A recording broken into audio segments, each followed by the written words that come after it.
గం గణపతియే నమః. పడక్షరస్థితం దేవం నమామి కపినాయకం తప్తస్వర్ణమయం దేహం హరిద్రాభం సురార్చితం. హనుమని అడ్డగించిన సురస. మైనాక ఇటువంటి స్తుతులకి పొగడ్తలకి అర్హుడు రామచంద్రుడొక్కడే. ముక్తసరిగా నీ విషయం చెప్పు అన్నాడు హనుమ. అలాగే బలిచక్రవర్తిని దండించటానికి శ్రీ మహావిష్ణువు వామనావతారం ధరించి ఆ రాక్షసేంద్రునికి పాతాళానికి పంపాడు. అంతటా దేవతల చేత తరమబడిన అసుర సైన్యం ఈ దక్షిణ సముద్రంలోకి బిల్వ మార్గం ద్వారా పాతాళానికి పారిపోయింది. అప్పుడు దేవేంద్రుడు నన్ను చూసి, మైనాక పాతాళానికి పారిపోయిన అసురులు తిరిగి రాకుండా నువ్వు ఆ బిల్వ మార్గాన్ని అడ్డుగా నిలువు. త్రేతాయుగంలో శ్రీ మహావిష్ణువు రాముడిగా అవతరిస్తాడు. ఆ రామకార్య నిమిత్తం వానరుడొకరు ఈ సముద్రం మీదుగా ప్రయాణించినప్పుడు ఆ రామదూతని సేవించు, అప్పుడు నీకు స్వేచ్ఛ లభిస్తుంది. అంతవరకు నీవు శ్రీరాముని బంధితుడివి అని నన్ను ఆజ్ఞాపించాడు ఇంద్రుడు. నాటి నుంచి నేను నీ రాక కోసం ఎదురుచూస్తున్నాను. హనుమ, కొద్దిసేపు నా మీద విశ్రాంతి తీసుకుని నా ఆతిథ్యాన్ని స్వీకరించి నన్ను ధన్యుడిని చెయ్యి అని ప్రార్థించాడు మైనాకుడు. మైనాక, నీ ఆదరానికి కృతజ్ఞుడిని. కానీ రామకార్యార్థినై ప్రయాణిస్తున్న నేను మధ్యలో ఎక్కడా నిలిచి విశ్రమించనని ప్రతిజ్ఞ చేశాను. కనుక మీ ఆతిథ్యాన్ని స్వీకరించినట్లే భావించి మీ ఉభయులు నన్ను ఆశీర్వదించండి అని సముద్ర మైనాకులకి నమస్కరించి మైనాక పర్వత శిఖరాన్ని స్పృశిస్తూ ప్రభంజనంలా ముందుకు దూసుకుపోయాడు హనుమ. జయహో వాయుపుత్ర, తొలి పరీక్షలో నెగ్గిన నీకు మా శుభాభినందనలు అంటూ దేవర్షులు హనుమని ఆశీర్వదించారు.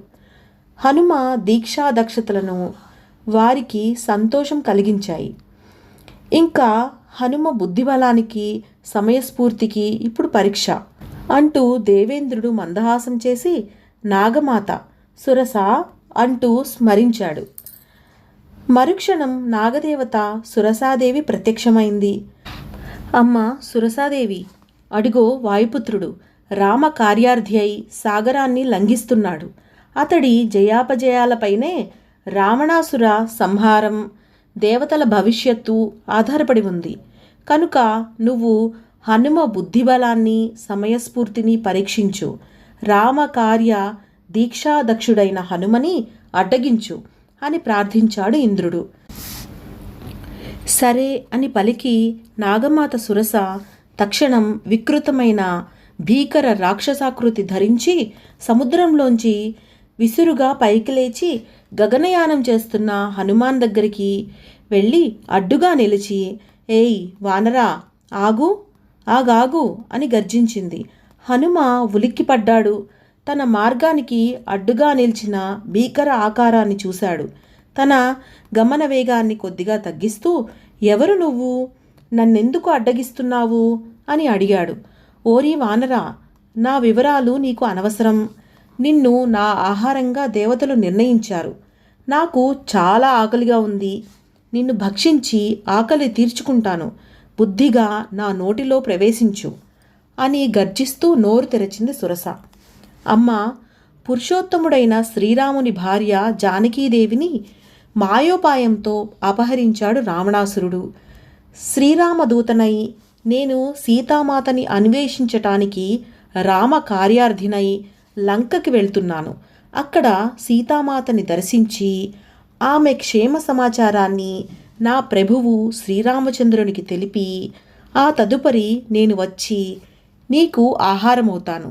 నా రాముని పాదాల మీద ఆనా, ఇచ్చిన మాట తప్పను. దయచేసి దారి వదులు, రామకార్యాన్ని నెరవేర్చనివ్వు అని వినయంగా పలికాడు హనుమ. ఓరి, పదే పదే రామ రామ అంటే కరిగిపోయి నిన్ను వదిలేస్తాననుకుంటున్నావా? నా నోటి ముందుకు వచ్చిన ఏ ప్రాణి నా నోటిని అతిక్రమించి పోలేదని నాకు బ్రహ్మ వరం ఇచ్చాడు. రా, నా ఆకలి తీర్చు అంటూ గుహలాంటి నోరు తెరచింది సురస. ఓహో, బ్రహ్మవరం ఇచ్చాడా? రామకార్యం కంటే, రామనామం కంటే, రాముని ఆజ్ఞ కంటే గొప్పదా బ్రహ్మవరం? అయితే సరే, నన్ను మింగు అని నవ్వుతూ తన దేహాన్ని గుహలాంటి నోరు కంటే పెద్దదిగా పెంచాడు హనుమ. ఓరి వానరా, నా దగ్గర నీ ఇంద్రజాలం అంటూ నోటిని మరింత పెంచింది. హనుమ ముసిముసిగా నవ్వుతూ, అబ్బో, ఇంత చిన్న నోట్లోకి నన్ను మింగేద్దామనే అంటూ తన దేహాన్ని మరింత పెంచాడు. సురస గర్జిస్తూ, ఓరి, నాతో ఆటలా, ఇప్పుడు చూడరా, మరింతగా నోరు పెంచింది.